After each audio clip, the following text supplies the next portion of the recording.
یاد رکھیں عید بھی اللہ کی ایک نعمت ہے.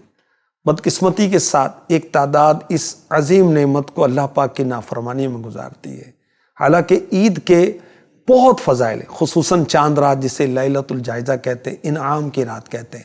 یہ خاص طور پر قدر کرنے والی رات ہے، اپنا جائزہ اور محاسبہ کرنے والی رات ہے. ہم نے ماہ رمضان میں کیا نیک عمل کیے، اللہ پاک کی چھما چھم رحمت برستی رہی. ہم نے کتنا پانے کی کوشش کی، کیا ہم نے ایسے کام کیے کہ مغفرت کی بخشش کی امید باندھیں؟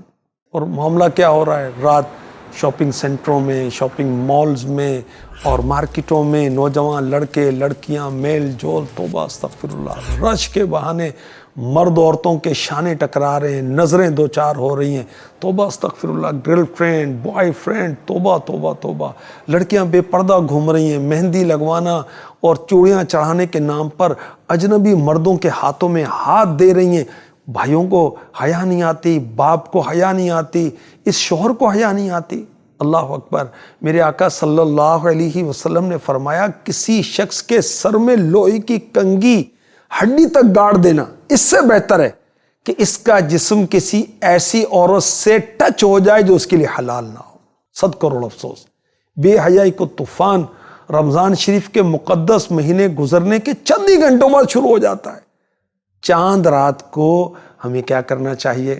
ہمیں توبہ کرنی چاہیے، ہمیں استغفار کرنا چاہیے، ماہ رمضان کی غفلتوں کو یاد کر کے شرمندگی کے آنسو رب کی بارگاہ میں بہانا چاہیے.